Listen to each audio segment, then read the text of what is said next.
All right, welcome back to Broke Boy Boating. This is March 2nd. I went to Harbor Freight, bought about $200 worth of cheap-ass tools, and $200 I got a jigsaw, a multi-tool, a palm sander, and a angle grinder with all of the associated accessories like the saw blades and the sanding pads and grinding discs and everything. So in the meantime, I have been sanding and epoxying some of the frames, and I haven't been doing that on camera because it's pretty boring, but making sure that I get some thick coats of epoxy on the knees and the frames and everything. Then I'll flip it over and do the other side, and then I'll be moving on to frame number 1. And then today I'm going to be cutting out the transom and all of the frame members and the motor board and stuff like that today. So we'll get to that. So since my tools all got stolen, I've been having to walk all of these tools, my woodworking, miscellaneous, my power tools, some more miscellaneous stuff, and my drill, all the way down to the garage downstairs, and then bringing it back up after I'm done. I mean, it sounds kind of bitchy for me to complain about that, but it would be really nice to be able to just leave my stuff in my garage, but you know, meth heads need meth, so. All right, so here's the transom, all the pieces cut out, very rough cut. Shave this off so it'll line up all nice on each side, and then I still have to adhere them with some epoxy to the transom, but I wanted to wait till I do that until I figure out what I'm going to be doing with this motorboard. This motorboard right now is huge. It's about 18 inches tall by 20 inches wide. It's probably a little bit overkill, but I want to make double sure that it won't rip off. So right here will be a knee. It'll probably come up to about here. I'll have 2 carriage bolts that go into the side. And so that'll go through this transom, or this motorboard, the transom, and then on the other side I'm going to be sandwiching the transom together. In between that piece and the motorboard will be the transom, and then this little piece right here. So I'll have the 2 carriage bolts right here, and then I'm gonna, on the other side, I'll look kind of like a home base, like in baseball, home base plate. And so I'll have another carriage bolt here, and then 2 bolts right here that'll attach this little spacer, and then sandwich that together. Making sure that these bolts right here don't get in the way of the mounts on the motor, and that's just to give it some extreme, so this is you know, some extreme stability. So this is 1/2 inch ply, so it'll be 1/2 inch, another 1/2 inch makes 1 inch, and another 1/2 inch, so it'll be 1.5 inches thick with a 1 inch thick knee right here, and then another knee on either side. So there'll be a knee right here and a knee right here. So it'll just make sure that the transom is extremely rigid, because I don't want to rip off the transom of my boat with this 130 pound 28 horsepower engine on like a tiny ass 12-foot boat. Next up is adhering these members to the transom. Okay, sanding everything down, cutting out the spots for the knee, or just this part for the, well, shit. Yeah, so I'll carve out just a little bit right here, and so that butts up to the knee, and then the keel is going to be coming out right here, so it'll attach to the motorboard, drilling carriage bolts all the way through. On every single carriage bolt I want done for a dry fit, and then I will epoxy probably just maybe 1 or 2 coats here, and then I have some spar urethane over there that I'll cover the rest with. And then on the outside I'll do like 3 or 4 coats.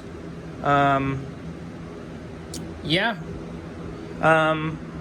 went to Harbor Freight, and I got to say that this tool right here, this Drill Master angle grinder, $15 with some flap disc attachments and cutting wheels and stuff like that.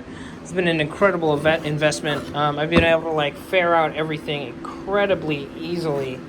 I mean, I don't know if you can tell, but this is really smooth. I mean, obviously I'll have to go over with some regular sandpaper, but before I was using a drill and a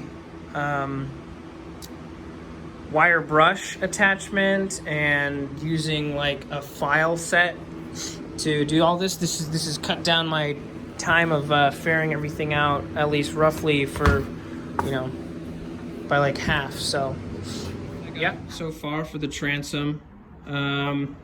Didn't have enough clamps to put on the side members here, these two, or the motor board, but I got the lower half done, or lower part done. This is, don't worry about this gap, this is going to be cut out for the knees and the keel and everything, so not worried about that. And then there's going to be cutting out this stuff for the knees, and then the stringers, or whatever they're called. Just going to be epoxying. There's the breast hook there, and then here's my stem, the motor board and everything. So yeah, it's the 18th of March, and in pretty deep quarantine right now, so hopefully I'll be able to get a lot done this week and next week and everything, with that going on in Seattle. So April 20th, today I'm going to build a motor stand for my outboard with this scrap, so it's no longer just sitting on a piece of 2x4 leaning up against a wall. Make it a lot easier to test it out and everything. When I get to that point, just some piece of crap wood, that'll hopefully hold up a 136-pound motor. So this is what I got so far. Some 2x4s. I felt like I just needed one. Just pour right there, and then I'm gonna be bracing it with those, cut with 45-degree angles. Yeah, I'll show you guys screwing everything in. If you're gonna make something like this, oh, I forgot a screw. But I would suggest doing 4 screws on each side. It's because they're a little bit wobbly. Yeah, I gotta finish putting that screw in.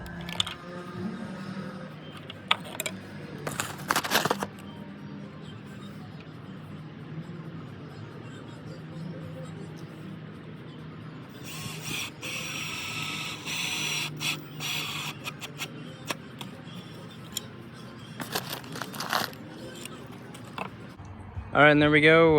Janky ass outboard stand. Let's go try it out. So it works, but I don't know how I screwed up the measurements so that it's like at least 1.5 feet off of the off the ground. I don't know what I did, but it's working. All of this wood was basically free. It was super cheap. I got it on sale. It was like $10 for like 8 2x4x12s. Thanks, Dun Lumber. And then this was all recycled from a broken picnic table I think I mentioned in my one of my first videos. But pretty soon I'll be tuning up this bad boy, and I figured I needed a stand to do some more work on it. So I'll need to get my gas can and mess with the throttle over here. And then I'm not sure if you're supposed to run a motor without a propeller.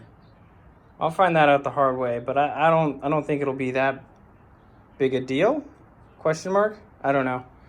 I just noticed this. I've had this for like 4 months now, and I haven't noticed that they had a zinc thing on there. which is pretty kick-ass, even though it's basically useless. So yeah, there's the power stuff. I did open up the, let's see, where are they? The spark plugs. And they all seemed fine, yeah. I mean, I might just replace them just because, but they seemed fine. So, yeah, next few episodes, we'll see if we can get this bad boy running.